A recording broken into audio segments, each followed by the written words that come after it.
Hello ladies and gentlemen, this is Blue Maximo and I'm here checking out Tokyo Xanadu. I didn't think I was going to get code for this one, but I did almost at the last possible second. I don't even know if I'm going to be able to put this up in time for whatever embargo there is. They didn't even tell me if there was one, so if this does go up at the wrong time, don't blame me, I didn't get one. So, this is a sort of, it's not even that much of a spin-off, it's its own thing from Falcom, the people who brought you Ys and Trails. So, that's kind of interesting. Came out a while ago in Japan, and it got an enhanced PS4 version, and everybody thought, oh, that's the end of it, we're not going to get it on Vita. Turns out we did, just not with any of the enhanced stuff. Here's all the options for you. Most of them make sense pretty much on their own. You can see the little description down there if you want to pause the video and see exactly what everything does. The default sound settings and everything seems fine by me, and you can't actually look at the gallery until you've beaten the game. So we're just going to load straight into my game. I've played about 6 hours, more or less. The big boss that I just fought at that save point there, I was exactly on the 6-hour mark. What is it about 6 hours recently, by the way? Bloody Valkyria and now this. I hope I have to spend a little bit less time in other RPGs going forward, because doing both Valkyria Revolution and this in the same week has almost killed me, along with bloody Nurse Love Addiction. Anyway, we're going to load this up. It's going to put us almost straight into Chapter 4. I have gone a little bit, I've gone far enough into Chapter 4 to, you know, do some gameplay demonstrations and all that. And there's been no real spoilers so far, so I'm just going to let the cutscene that plays here play out for a little bit, and then I'll come back and I'll start talking over it like I usually do. So, sit back and enjoy.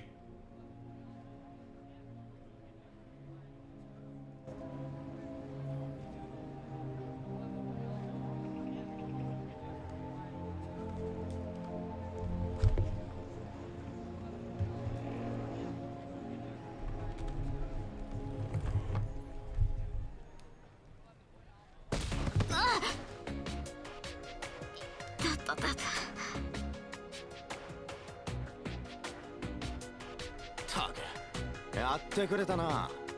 てめえのせいでこいつの肩の骨が折れちまった。どうしてくれるんだ？ああ、言ってよ。そんな無茶苦茶な。それにさすがに古典的すぎるような。ああ、なんか言ったか。とっとと出すもん出せ。賢そうな顔してやがるし、こういう時の解決方法はわかんだろ。実は持ち合わせがそんなになくてまた後日ってことでこの場は見逃してくれたりとか。なめてんじゃねえぞこら。余裕かましやがって。状況が分かってねえのか。まあだったら存分に分からせてやれいいさ。待てよ。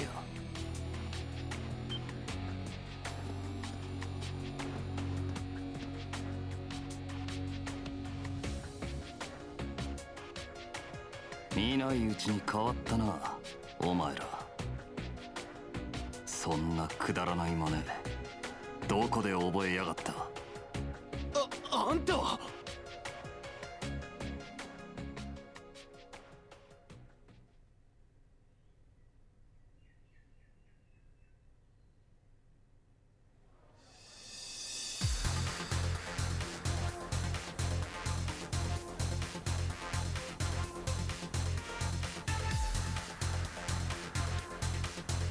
ねえハッキー、あっちで踊りましょうよ。ちょっと抜け駆けはやめなさいよ。うぜえな。人を挟んで喧嘩してんじゃねえ。踊りたきゃ勝手に踊れ。俺はくつろいでるからよ。いやん、アッキーのいけず。でもそんなところも素敵。リーダー。おいおい、世話しねえな。場がしらけんだろうが。すみません。ケンゴたちから連絡が。あの人が現れたみたいっす。そうか、ずっと鳴りを潜めてやがったが、さすがに黙ってられねえってか。そうじゃなくちゃな、塩さんよ。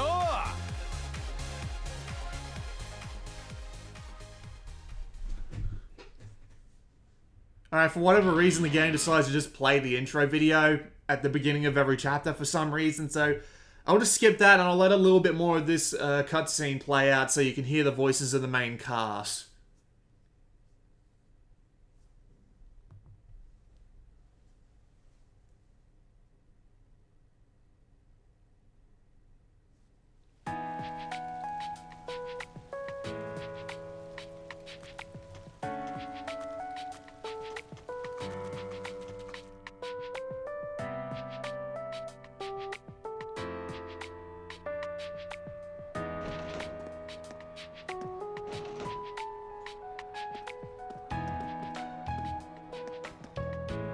Ohayo, みんな。おーっすじゃん。ってあれ、その絆創膏どうした？もしかして怪我でもしたの？あ、うん。実は昨日の夜。ジュン君？いや、大丈夫？私たちの天使が傷物に。待ってて、今お姉さんがお薬を塗ってあげるから。大丈夫だよ。というか同い年だから。俺が怪我した時と反応が違いすぎる。こう、俺泣いていいか？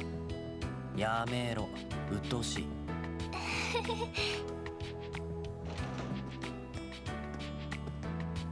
はいはい、席について。授業を始めるよ。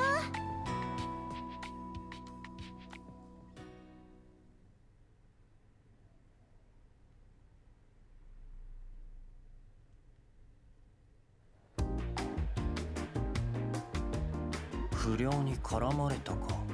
なんでそんな夜中に出歩いてたんだ？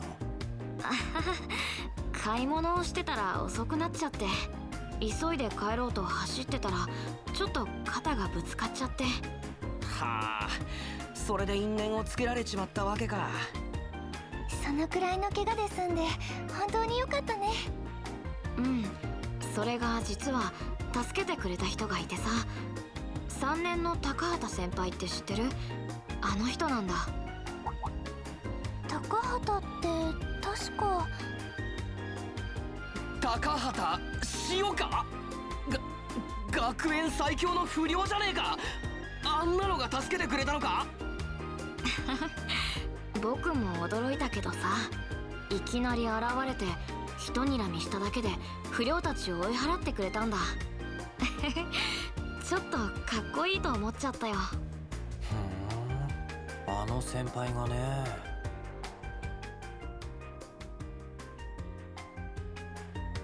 やっぱ単なる不良ってわけじゃなさそうだな。さっきお礼を言おうと思って3年の教室に行ったんだけど。Alright, I think that's enough. You've seen like 5 minutes of cutscene at the very least, so might as well talk about the plot and the general quality of the writing and all that while I'm here. So, the plot is basically nothing so far. I mean, it's a bloody Falcom game. What do you expect? I don't get into that sort of stuff until bloody halfway through. And it's been pretty basic. Just go through, save people, they become your friends and go into the dungeons with you and all that.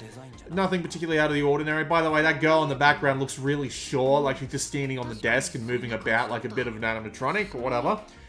And it's nothing, again, it's nothing too out of the ordinary. And the voice acting, funnily enough, this is the first the first bloody Falcom game you can play with Japanese VA. How odd is that, at least on the Vita? I mean, there might have been one or two others that have, Japanese voices. I can't bloody remember. I never can, but it feels weird playing a bloody Falcom game with the Japanese VA. There's no dual audio, and I'm positive of that this time. I don't think I fucked it up like Valkyria Revolution. But yeah, the voice acting is pretty good, actually. It adds a lot of the character where writing really doesn't, and that's kind of an issue, I think. I don't know if it's just me, or if it's something that's wrong with the writing, because this wasn't translated by Xseed, like all of the other Falcom games I've played on the Vita. This was translated by Axis, and Axis don't seem to have done a much better job with it. I don't know if this is something that's just unique to the way Xseed does its English localizations, but I'm having a lot of trouble getting the individual character from all of these characters' written lines. The only reason I can kind of get a grasp on what sort of character these guys are is via the voice acting. I feel like if I wasn't hearing the voice acting at the same time I was reading the actual words they were saying, I don't think I'd be able to tell them apart as characters. That's kind of an issue. I don't really know if it's just me. I don't know if you'd be able to tell just by reading this, but a lot of the character voice just seems to be really similar across everybody. And only when they really go out of their way to show the characters being slightly different, that's when it really shows up. That's kind of a problem. I don't really know if it's just me or not, though. That's the thing. The actual cutscenes, though, are pretty good. Like, it's based on the Trails engine. This game is basically the entirety of the Trails format, but just transplanted into a new game. So, yeah, it's all... yeah, it's all basically just Trails stuff. If you think of it in the same way Trails did it, it's basically how it's done in Tokyo Xanadu as well, and it's done alright. All the cutscenes are nice to watch. They do also have the social link style system, which we'll be getting into very shortly, because as soon as this cutscene is over, we go into the free time equivalent. It's not even the equivalent, they call it free time, so...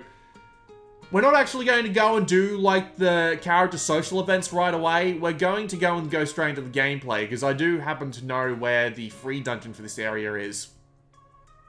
And we're going to be doing that, which is nice. The general layout of these chapters and stuff is pretty much the same as it was in the Trails games. You start out in free time, you can talk to whoever you want to improve your relationship with them. You've got a limited amount of times to do that. You can actually increase the amount of times you have to do it via playing the free dungeons. And then you can... I'm just going to skip the rest of this cutscene. You see, there we go. You do also have, of course, side quests and stuff like that, but we'll get into all of that later-ish. We'll just head straight to the new dungeon. We do actually have to leave the school, and by leaving the school, we cause another cutscene to happen, because of course we do. I don't even know if I can skip it, if you want me to be honest. I've tried pressing every button here, but the only thing I can do is hold the circle button, and it eventually goes into fast forward. Just like in the bloody Trails games, because they've taken so much stuff from the Trails games just because it's on the same engine.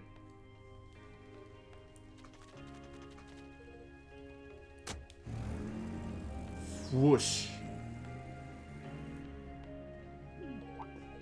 But anyway, so it is pretty basic once you get into the free time side of things. I'm going to be spending most of my time here.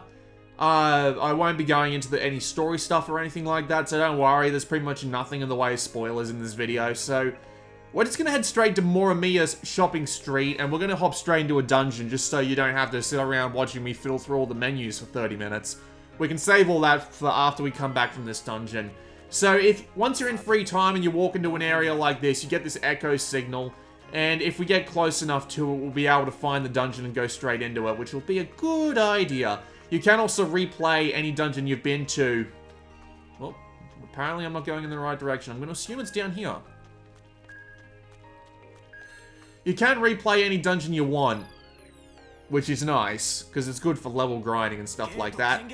I am playing on the normal difficulty, which is... Well, there is an easy difficulty, but this is pretty damn easy, even for me.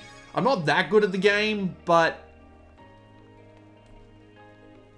Right, I need to take Ku out, unfortunately, but that'll do. So, there is some green information, some equipment, and the ability to change the 3 characters you take in, but let's not get into that right now. Let's just get straight into the game.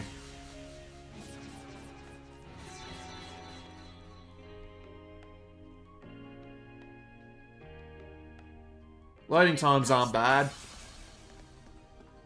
They are actually pretty good. This game was made for the... I don't really need to save, but this is just where you come to save, get your skills up, and shop for stuff, combine stuff. Again, we'll get into all that later.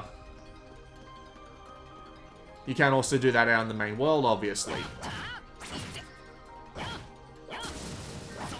So here we are in the dungeon. This is Tokyo Xanadu, more or less. So, what have we got in the way of buttons and attacks and all that? Well, you square... Well, actually, I have the controls in a different set by default, just because I found it easier to get used to. But you have an attack button, and it does a series of attacks in a row. You have the ability to lock on, you have the ability to dodge, and you have the ability to jump, and you can actually do attacks while you're in the air. You do also have the circle button. Depending on what you do with the circle button, it does one of many different things. You press it while you're on the floor, and it does a ranged attack. You hold it while you're on the floor, and it does a very powerful bruiser attack. You press it while you're in the air, and you do a charge attack. You hold it while you're in the air, and you can do a in-the-air powerful attack.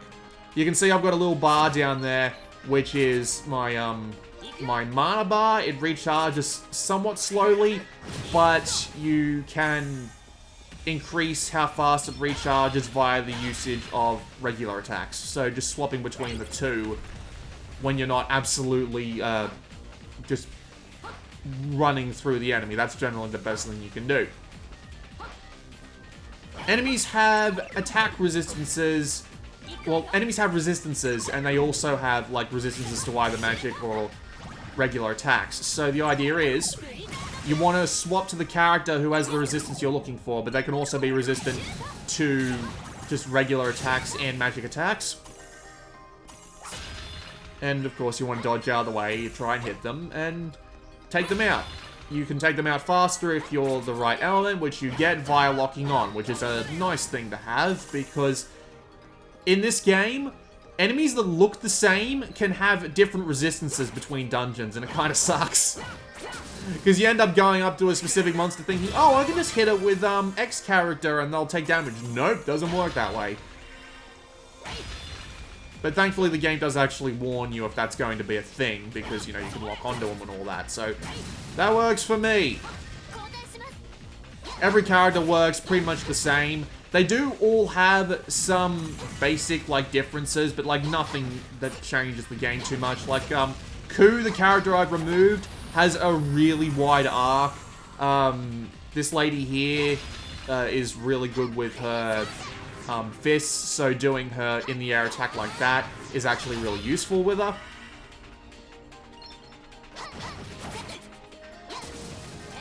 So there are just a couple of little things like that, but for the most part, the combat remains the same throughout. Kind of plays like a half mix between 2D and 3D East, I think, is the main thing to take from this. It's kind of odd. Like, there's the jump button, but not that much focus on verticality. There's big open hallways, but really all you need to do is dodge around them. There are some special moves that you have access to, but I'm not going to get into them just yet, because there are places that you can use them that are more useful than just using them on regular enemies. There are bonuses you can get for playing the game well. Like, you might have noticed things like Elemental Kill and Fatal Kill. Well, how these work is an aerial kill. How these work is if you get the Elemental Kill, which is the weakness kill, you'll get a little bit of a bonus. The same bonus you get for Fatal Kills, which is doing half the amount of damage the enemy has as the final hit. Aerial kill, which is obvious, and there's a fourth kill, which I can't remember to save my life. But the general idea is if you get as many of those as you possibly can, it'll get you more points at the end, and it'll also get you... Whoa, Jesus. Alright, good place to demonstrate this move. This is an X Strike, which is basically another Trails thing, where you just basically beat the crap out of everything and do massive amounts of damage. Kamehameha.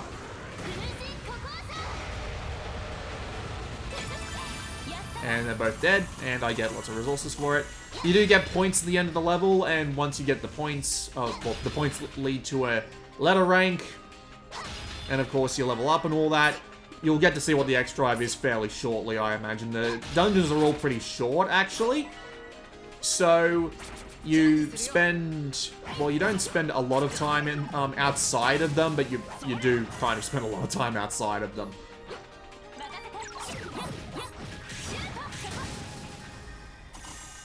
My problem with the combat is that it doesn't seem to really change up that much. I mean, you do have the ability to swap characters to, you know, do specific things, right?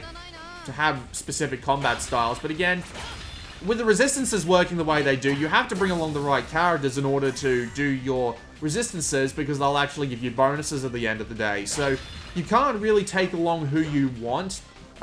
This is definitely a boss fight. Well, it's not a boss fight, but there's a few powerful monsters here. So if you hit, was it down? Yeah, if you hit down while you're here, you get to go into X Drive. And what the X Drive is, it's basically, you can use as many... You can use as many special attacks as you want. It's harder to knock you down, you take less damage, yada yada yada. And that's basically it. But yeah, the combat just doesn't really change that much. You can swap people out, obviously, so you do have to keep swapping between different styles of combat. But again, as I said before, they're all so similar that it doesn't really feel like you're getting much in the way of variety. And the switching system is a little weird too. I should probably go over this. So you've got a third person over on the left there, but you've got the two you swap between with the triangle button. And if you press right on the D-pad, you can swap someone into the support slot. The support slot gets health back over time, and if someone gets knocked out, that's where they go until they come back. And it's a weird system, just because you end up wanting the person in support as much as you want the person in the second slot, so you just end up swapping between them constantly with the two different buttons, and it's like, couldn't you just give me the ability to, like, hold triangle and select from 3 different party members? A little bit odd. You can, of course, do things like use items in the dungeon, and the top button here, the up button will reset your camera, but also tapping on the top left corner of the touchscreen will do that as well. Unfortunately can't extra key. You can dash, but that's basically it. This is also a slot machine, by the way, so you hit it once, and then you hit it again, and depending on how good your luck is, you'll get different resources. It's a reason to keep going back through dungeons you've already been through. But anyway, how'd I do? Rank A? I'll take it. And that's pretty much it for the dungeon gameplay. You do that over and over again to grind dungeons, and that's pretty much it, really.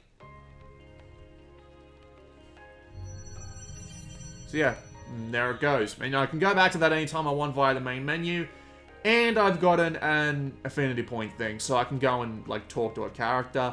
There's a side quest in there, which I might as well go get, actually, just while I'm in the area. Just to demonstrate how it works. So, yeah, it's him. Alright.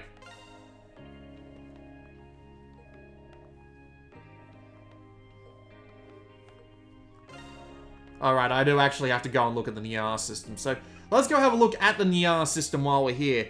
So, the game does have a smartphone style thing, you know, a whole plot because it's set in 2015 and Japan loves their smartphones. There's not that much to see in the main actual menu here just yet. We'll get into how that works shortly. You can save and load anytime you want at this point. So, here's the Niar. Niar is interesting. It's basically the thing from Trails. More or less. You can come here to the shop info to see all the items that you can buy, and the red ones are the ones that you actually want to go and buy. There are also quests that you can get. So I can talk to the Nanahoshi mall owner for a quest, I can talk to him for a quest, and I got no soul. That's weird. But yeah. You can talk to all these guys, and they'll often give you, like, side quest stuff to do. We'll actually go and check this one out. Where is he? He'll be on the first floor of the school, so I can go and talk to him later on and actually get his side quest.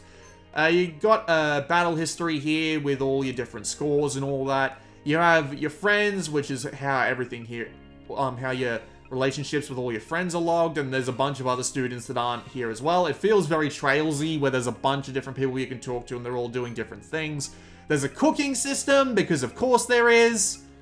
Because it's basically just ripped directly from Trails. You can get anyone to cook these, and of course they can fail.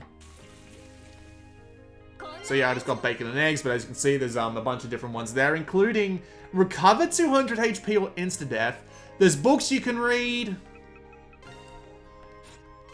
There's, you've got active voice, which is literally just things that'll come up in the bottom left corner, and you can just press L to hear them, or you'll just hear them in the middle of the thing. And of course, the help screen, which will tell you everything you need to know about the game. It's very Trails-like. In fact, the majority of the mechanics from Trails find their way back here in some form or another. And I know that sounds a bit odd, but bear with me. We're gonna go and do a,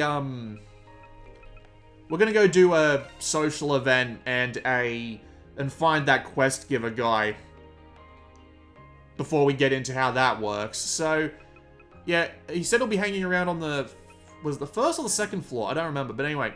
I'm gonna go to the Karate Dojo, because I know how to get to that when I warp straight to it, which is nice. And we can watch one of the social link style events. Thankfully, we do have a expander map, so we can just walk through here.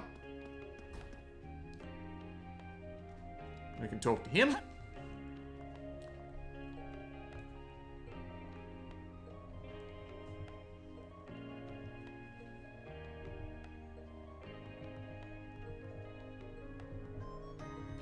Yep. So I've used one of my shards there. You saw at the end of the dungeon there that I gained one of those shards by playing a free dungeon.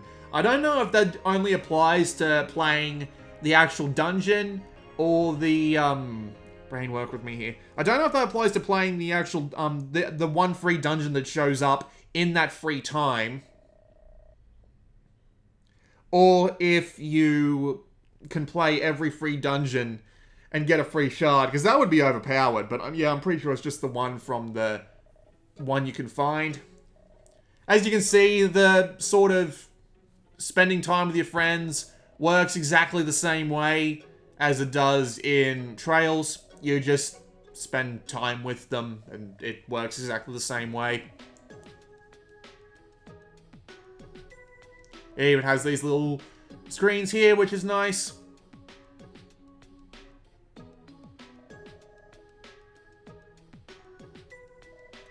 But yeah, the problems with the writing kind of extend here. I really don't know if it's just me or not. That's the problem. But yeah, the characters just feel, unless they're going actively over the top, it seems that they're all just about the same to me. But yeah, that just makes the writing kind of disappointing on this one. It's still good writing, it just feels a little bit more generic than your typical Trails or Ys game does. And who knows how the hell Nicer are gonna handle bloody Ys 8. Which is interesting. Interesting little thing to think about.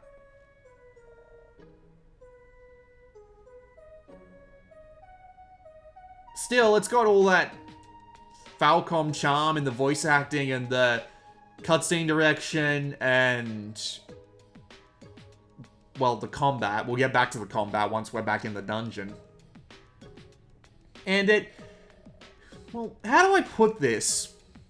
How do I put this in a way that makes sense? So, I don't want to say that it feels less polished than Trails or Ys. Because, with the way this works, with the way the world works, I should say, Trails has been around for something like 15 years. Like, oh, even more than that. But even like the modern incarnation of Trails has been around for over a decade at this point. And bloody, what's it called? Ys has been around for even longer. So saying that this game feels a bit more unpolished than those games is unfair to this game, because you've got like so much history to work with, and this game basically just rips half of Trails' stuff out. We'll get to that. But the combat and the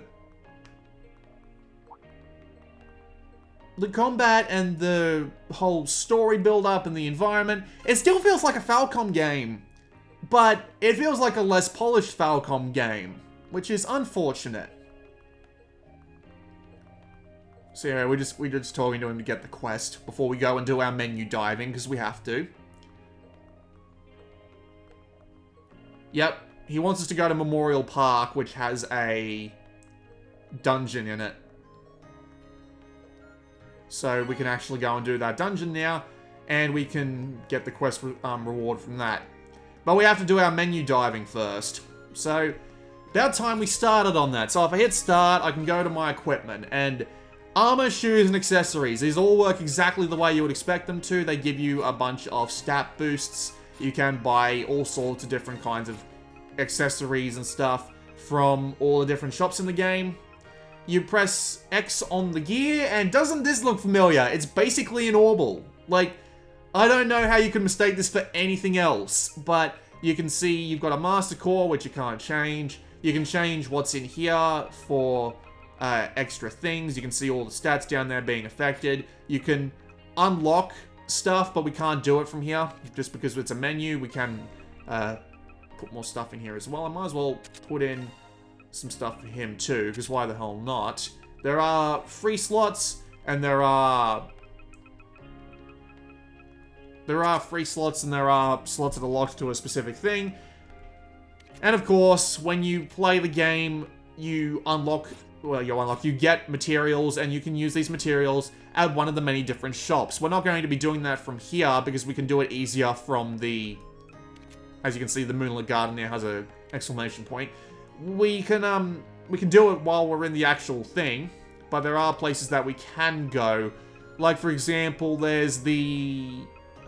brain work with me here. I need to remember where it is. I think we need to go to Brick Alley, but this might actually trigger a cutscene. I should have checked this before I went into the bloody game, shouldn't I? Oh no, it's okay. So we can go to the antique shop, and that'll let us go there. We can, of course, buy things. Oh, no, never mind. So we can go to the shop and we can buy stuff. You can come here to buy materials. These are all the high quality materials you need for buying stuff. You can also exchange your gems, and gems are what you earn by defeating enemies. And you exchange them into money. And you can also ask her for information, and she'll tell you all sorts of useful stuff. There is a bunch of other things you can do. Like, if you go to the Moriyama shopping street, you can go to a bunch of shops to buy things like the things that go into the Orbital slots. You can buy pretty much everything you need. You can also buy lottery tickets. And there are also other places you can go, like Haraichu. I hope I pronounced that right. Haraichu has something kind of interesting. There is also another thing that comes around to this. We have minigames inside this arcade. There's actually two I want to show off though, because these two minigames are going to look very familiar if you've played Trails. I just need to, whoops. I just need to actually buy some medals. Medals actually cost a lot of money, so that kind of sucks. I'll just buy a bunch of medals there. So, there are games up here, but there are some that you aren't allowed to play. That's unfortunate. There are some, however, that you are, including this machine. Explosive fishing with Demon Prince Rain. Yes, this is about as weird as it looks. So, the way this game works is this is basically Falcom's excuse for bringing the fishing from Trails back into this game. It's literally an arcade game. You pay 10 medals, and you go fishing, and it uses the same mechanics as the Trails games. At least I remember this is how the fishing works in the Trails games. I could be wrong, but there is a bit of a difference, however. You have the little percentage charts down there. And if you catch the fish successfully, you get the medals. And once you get the medals, the percentages of all the other fish go up. So if you want to get a really, really good fish, you have to be fishing here constantly to get the percentage up. Which is kind of annoying. Because you have to spend so much time getting the fucking percentages up that you have to just sit here forever and play, which is really annoying because you end up losing medals and gaining medals at almost exactly the same rate. There are other machines as well, but I'm pretty sure that you can't actually play the Vantage Masters, which is unfortunate. You can, however, play Gate of Avalon. What's Gate of Avalon? Well, it's Blade from Trails. No, I'm not kidding. So I'll just play the game right away, because why the hell not? I might as well play against this, oh, insufficient levels. Okay, that's unfortunate. So I'll play against Azasa, who's one of the characters you can meet in the middle of the shopping square. This is literally Blade. So everyone draws. You have to make a sum higher than your opponent. You can use the special cards here to force the enemy to do things like remove their previous card and do all sorts of things like that. It's a neat little card game, but it's nowhere near on the level of Gwent. Might as well do Force as well. So I just doubled my hand and I won. Yeah, that's basically it. But you can play more games in a row in order to win more medals, but of course, if you quit, you probably lose it all. So yeah. There is another minigame which I'm not going to take the time to go into because I've only got one level on it.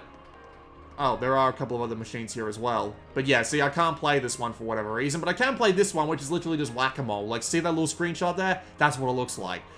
But yeah, there is also a skateboarding minigame. And you know what the skateboarding minigame is? It's basically just an outright clone of the snowboarding minigame. You literally just go along a course, and you even slalom. Like, going to the left and then going to the right. To get the... brain work with me here. To get the... to get your speed up. It's so weird. I don't even know why it's a thing, but... yeah, they have copied a ton of stuff from Trails. The cutscenes, the writing, the mini-games, pretty much everything from Trails. Even like the equipment, there's a bunch of references to the Orbital system. It's all so very, very odd. I'll keep Ku along this time just so I can actually demonstrate what he plays like. You can see how the elements work down there. And no matter who I take into this dungeon, I'm going to have problems with the elements eventually, so let's just get straight in there. I have to do a little bit more menu diving at the the relic thing there.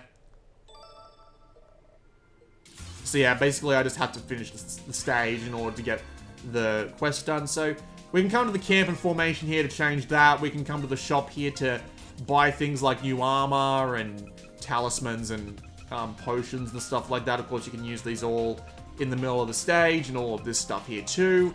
You can combine elements to create more powerful orbals. You can also exchange them and trade them at another place to get more powerful stuff. You get the idea, just general basic stuff.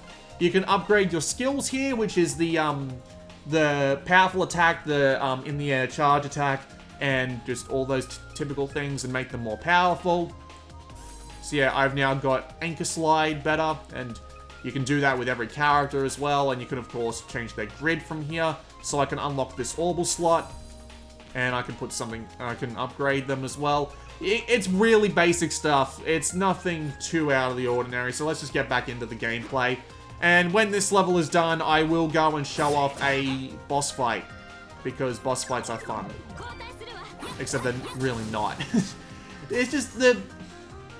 Now that we're back here, I can get back into the combat. So I've said everything I've had to say about all the stuff that's outside this. It's a basic Falcom game, more or less. It's just...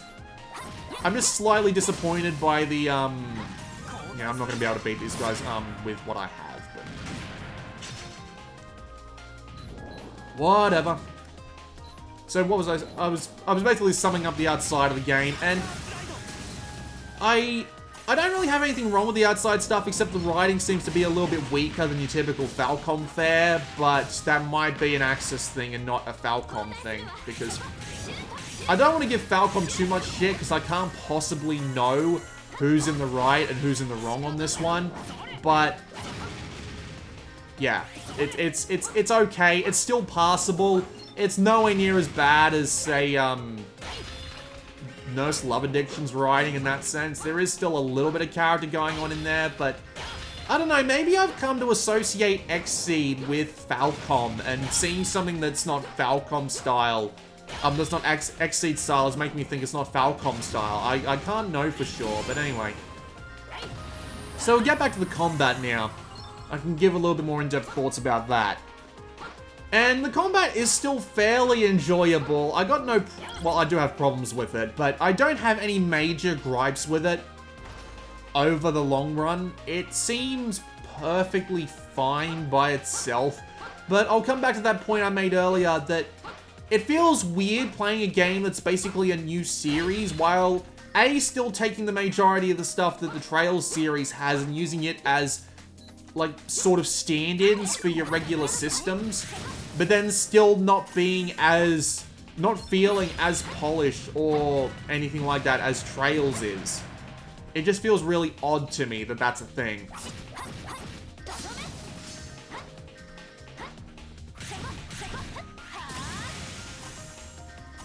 Combine that with the fact that the combat doesn't really seem to change all that much. I've played through like 6 or 7 dungeons at this point, and the basic, what's the word? The basic, thing seems to be the same. And I don't know if this is me just being bored of this particular combat system or what. But the thing about this combat system is, since you have all your attacks by the 3rd dungeon, and the game doesn't really seem to need to add more to the systems, like, just follow my lead here. You have your 3 major special attacks. You have your regular attack chains. The levels themselves don't actually change in layout that much. There's a little bit of maze wandering, but when you're actually fighting enemies, it only seems to stick around this sort of like flat ground style of thing. Not the worst thing in the world, but it just is, it just starts to grate after a while. When after 7 dungeons, the game doesn't really seem to change all that much. Which is a little bit disappointing. It's kind of made more apparent by the bosses, right? The bosses in this game are all called Elder Greeds. They don't have any unique names. They do look different, but they don't have any unique names.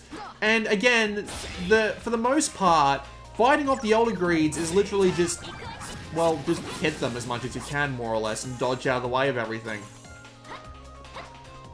I know it seems a bit weird to say that because pretty much every action RPG is like that, including Ys. But in this game, it just seems to grate more than your typical Ys or Trails does. Which is a little unfortunate. Ow. Because I would... It's not a bad system, it's just a repetitive one. You spend a lot of time doing the same thing without really feeling like you're going anywhere, especially when you start getting different characters, and the different characters don't really do that much. And I might as well just use the X drive here and just beat the crap out of this, because he's weak to everything now.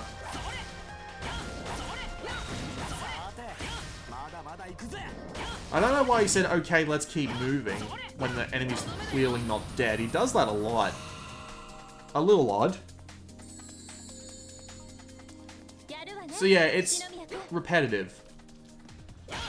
Every dungeon so far has felt like the same thing. Go through, dodge out of the way of their attacks, combat their attacks with one of the 3 moves, once you've swapped to the right person.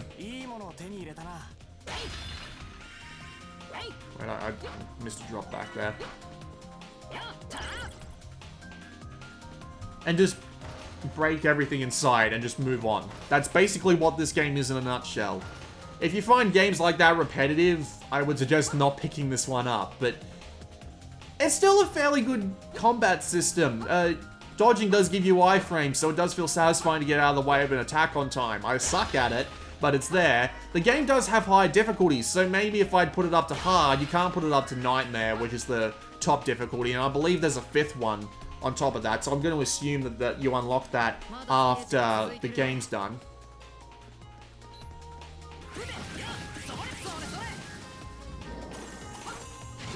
Maybe putting the difficulty up would have helped me learn to dodge more and all that.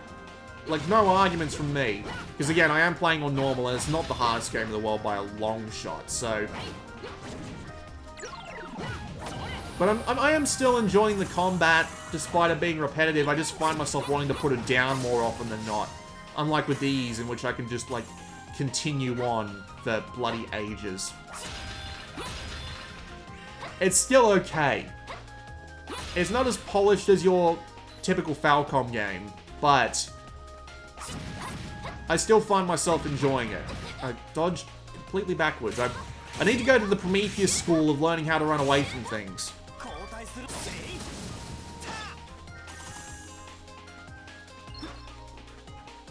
Yeah, but I guess my basic problem with this combat system, outside of the fact that you get new characters every now and again, is...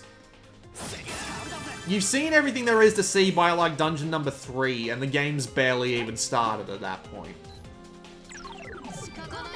Which is entirely okay if it was more polished, or had more mechanics to it. I would like it a lot more than I do if it had more mechanics to it, or if it had more... Maybe even more interesting enemies. The enemies aren't particularly... What's the word I'm looking for? Aren't particularly impressive. We will go and show a boss, and by we, I mean me and my multiple personalities. We will go and show a boss before the thing is out, but it's basically just the same thing as the regular combat. It just takes longer.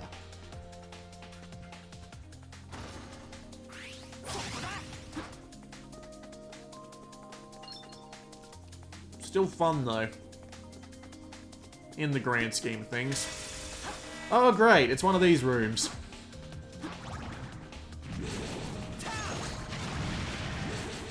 I'm just gonna hit all of these things with the wide arc of this guy's attack, just so I can take them all out faster. There we go. All those gems.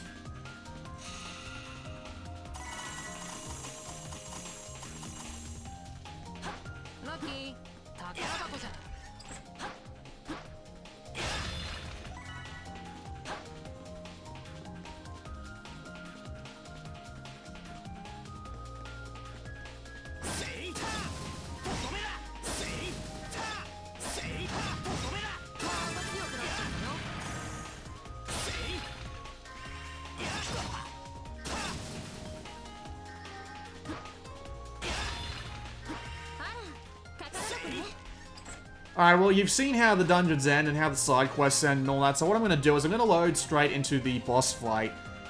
So, the boss fights, as I said before, aren't really particularly any different from the main combat. It just takes longer. Not the worst thing in the world by any means, but we will go and show it off anyway. I'll have to skip the cutscene, obviously.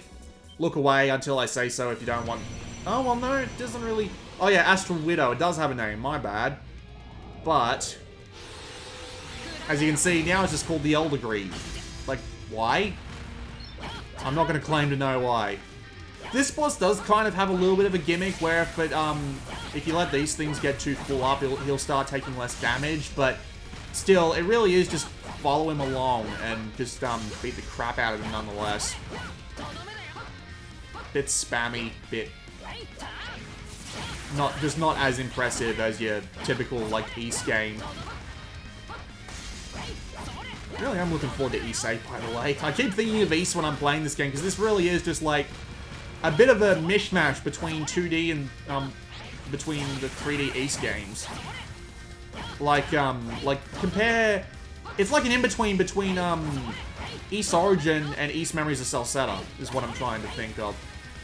While the attacks still hit pretty well, and all the characters do make some sort of sense. Whoa, hang on. No, you don't. Alright. I'm going to... I will activate the X Drive now, and then I will activate the X Strike, so you can see what this looks like.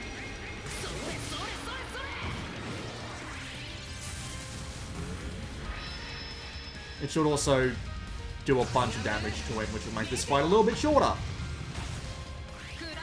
Not by much though, because as you can see, I can still do like 750 damage in one super attack, which is like, you know, do 3 of those.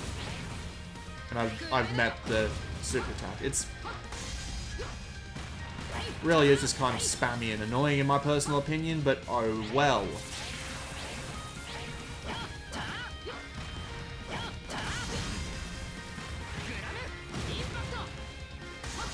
So just to sum up my feelings on this game, so like as soon as I'm about to beat the boss, or I do beat the boss, I'll just head straight back to the title menu. But to sum up my feelings on Tokyo Xanadu... See, why does he say, okay, let's keep moving? That's weird.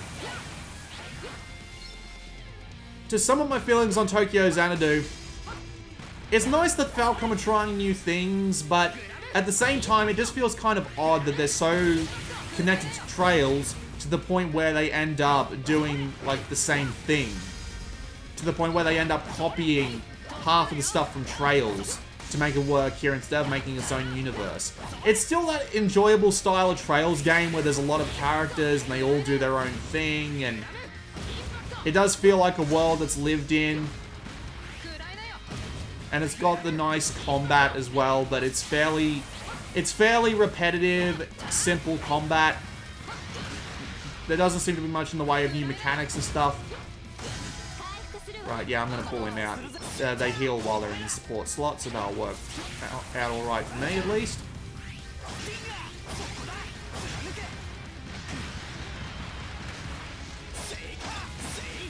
But just to make an overall summary, this isn't Falcom at their best, but it's still Falcom, and Falcom are still pretty good at the to begin with anyway. While I wouldn't recommend it over the top of, say, an East game or a Trails game, at the same time, if you've played the crap out of everything Falcom's done, and you want more Falcom, which is entirely reasonable because it's Falcom, this is not a horrible choice. The writing is still okay, the combat's still okay, and it works the way you would expect it to work as a Falcom title. But if you haven't played East or Trails, start with them, and then come back to this one once you, once you have played through all of them half to death. I do like it, just not as much as I do other games in the series. And of course he runs away, so I get even less time to do this.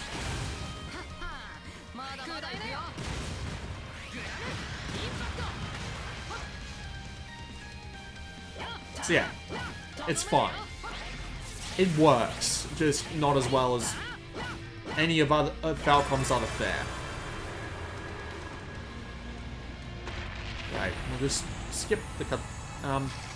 No, we can't skip the cutscene. Oh well, so I'll just leave it there. I'll just hit the home button so you don't get any spoilers about what happens at that point in the story, even though it's not really that important. It's alright. It's pretty good. It kept me somewhat entertained, although I found it a bit dull just because of how much stuff they've stolen from Trails and just the combat not being as good as East or Trails, but yeah. There you go. You've been watching this for 55 minutes. I hope you've had enough time to figure it out on your own by that point. So yeah, this has been Blue Maxima, and I will see you all next time.